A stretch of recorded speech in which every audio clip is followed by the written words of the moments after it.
আমার প্যানেল থাকাকালীন এরকম ঘটনা কখনো হয়নি যে চিকিৎসার অভাবে আমার কোনো শিল্পী মারা গেছে। আমাদের সিনিয়রদেরকে মনে রাখার জন্য এফডিসিতে এমন কিছু করা হোক যেটাতে আমরা আছি বা আমাদের পরের প্রজন্ম যারা আছে তারা যাতে এটাকে স্মৃতি হিসাবে ধারণ করতে পারে। সাম্প্রতিক সময়ে আমরা দুইজন গুণী অভিনেতা এবং অভিনেত্রীকে হারিয়েছি, একজন প্রবীর মিত্র আর একজন অঞ্জনা রহমান। আজকে ছিল এফডিসিতে তাদের স্মরণে মিলাদ মাহফিল। আমি এই মুহূর্তে কথা বলবো বাংলাদেশের চলচ্চিত্র অঙ্গনের একজন প্রিয় মুখ জয় চৌধুরীর সাথে। জয় ভাই, কেমন আছেন? আলহামদুলিল্লাহ, ভালো আছি আর কি। যেহেতু এফডিসিতে আজকে অনুষ্ঠিত হলো মিলাদ মাহফিল এবং দুইজন গুণী অভিনেতা এবং অভিনেত্রী, তাদের নিয়ে আসলে কিছু বলার আছে কিনা? তাদের নিয়ে বলার আছে বলতে গেলে দুজনই আমার খুব কাছের এবং আমার খুব আপন মানুষ। আর আমি অ্যাজ এ অ্যাক্টর হিসাবে যতটা তাদের কাছ থেকে ভালোবাসা পেয়েছি, বাংলাদেশ চলচ্চিত্র শিল্পী সমিতির নেতৃত্ব দিতে গিয়েও আমি তাদের কাছ থেকে সমানভাবেই ভালোবাসা পেয়েছি।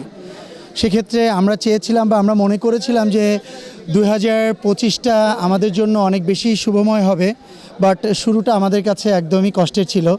পরপর দুদিনের ব্যবধানে আমরা দুজন প্রিয় মানুষকে হারিয়েছি। আর আজকে তাদের স্মরণে এবং এই মাসে যারা গত হয়েছে সবার স্মরণে আজকে আমাদের মিলাদ এবং দোয়ার আয়োজন ছিল। আমরা অনেক বেশি হ্যাপি, বিকজ এর আগে কখনো মিলাদ বা দোয়া মাহফিলে আমরা এত বেশি আর্টিস্ট বা এত বেশি সদস্য তাদের সমাগম কখনো দেখি নাই। বাট আজকে মনে হয়েছে সত্যিকারে যে আমরা সত্যি আমাদের শিল্পীদের পাশে দাঁড়াতে পারি এবং তাদেরকে আমরা ভালোবাসি। তাদেরকে দোয়া দিয়ে আমরা তাদেরকে, যারা পরলোক গমন করেছেন তাদের জন্য আল্লাহ পাক যাতে তাদেরকে ভেস্তে নসিব করুন, সেই জন্য আমরা তাদের পাশে তাদের জন্য দোয়া করতে পছন্দ করি। আমার কাছে তাই মনে হয়েছে আর কি। আজকে আমার কাছে এরকম মনে হয়েছে আমাদের দুইটা রুম ছিল, আমাদের বাইরের আউটসাইড ছিল, প্রতিটা মানে সাইডেই মানুষের কানায় কানায় পূর্ণ ছিল। সো আমার কাছে অনেক বেশি ভালো লাগছে বিষয়টা। শিল্পীদের পাশে শিল্পীরা বরাবরই দাঁড়িয়েছে এবং এরকম আপনাদের মুখ থেকে সবসময় শুনতে পেরেছি, কিন্তু অনেকের ক্ষেত্রে এমনটিও হয়েছে যে বিনা চিকিৎসায় বা ওরকম চিকিৎসা খরচ বহন করতে পারছে না, এরকমও শোনা গিয়েছে অনেকের ক্ষেত্রে। এই ক্ষেত্রে আসলে সামনে শিল্পী সমিতির পক্ষ থেকে আসলে কোনো চিন্তাভাবনা আছে কিনা বা শিল্পীদের পক্ষ থেকে? আমি এবার দিয়ে 6 বছর নেতৃত্ব দিচ্ছি। আমার থাকাকালীন বা আমার প্যানেল থাকাকালীন এরকম ঘটনা কখনো হয়নি যে চিকিৎসার অভাবে আমার কোনো শিল্পী মারা গেছে। আমরা আপ্রাণ চেষ্টা করেছি আমাদের সামর্থ্য মতো তার পাশে থাকার জন্য। হয়তোবা আল্লাহ পাক, জন্ম মৃত্যু সবই তো আল্লাহ পাকের হাতে। রোগের সঙ্গে তো কেউ চ্যালেঞ্জ করতে পারবে না, মৃত্যু জন্ম নিয়েও কেউ চ্যালেঞ্জ করতে পারে না। সেক্ষেত্রে আমাদের তরফ থেকে আমরা ট্রাই করেছি যিনি অসুস্থ বা যার অর্থনৈতিক অবস্থা খারাপ তার পাশে দাঁড়ানোর জন্য, এবং ভবিষ্যতেও আমরা থাকবো। অ্যাকচুয়ালি কি, আমাদের যারাই গত হয়েছেন এখানে অনেক লিজেন্ড আছে। আর এফডিসিটা তো আপনি জানেন এটা গভর্নমেন্ট একটা প্রপার্টি, কেপিআইভুক্ত এলাকা, তথ্য মন্ত্রণালয়ের আন্ডারে। আমরা সবসময় চাই আমাদের যারা লিজেন্ড আছে এবং সিনিয়র যারা আছেন তাদেরকে স্মরণ করে রাখার জন্য আমরা বিভিন্ন ধরনের কর্মকাণ্ড শিল্পী সমিতির থেকে করে থাকি।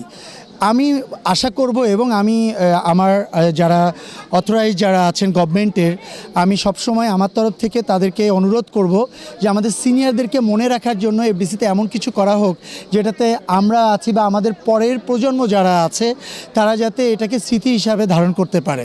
তারা যাতে এসে যাতে বলতে পারে হ্যাঁ এই জায়গাটা, এই রোডটা আমাদের জাফর ইকবাল স্যারের নামে করা হয়েছে, এই প্রাঙ্গণটা আমাদের ফারুক ভাইয়ের নামে করা হয়েছে।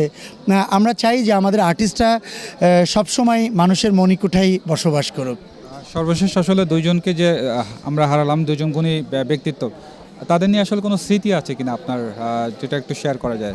আমার প্রথম জীবনে যখন আমি ইন্ডাস্ট্রিতে আসি তখন আমাকে মনে হচ্ছেন দীপজল সাহেব যখন নিয়ে আসে তখন ফুলবাড়িয়াতে বেশ ছবি শুটিং হতো।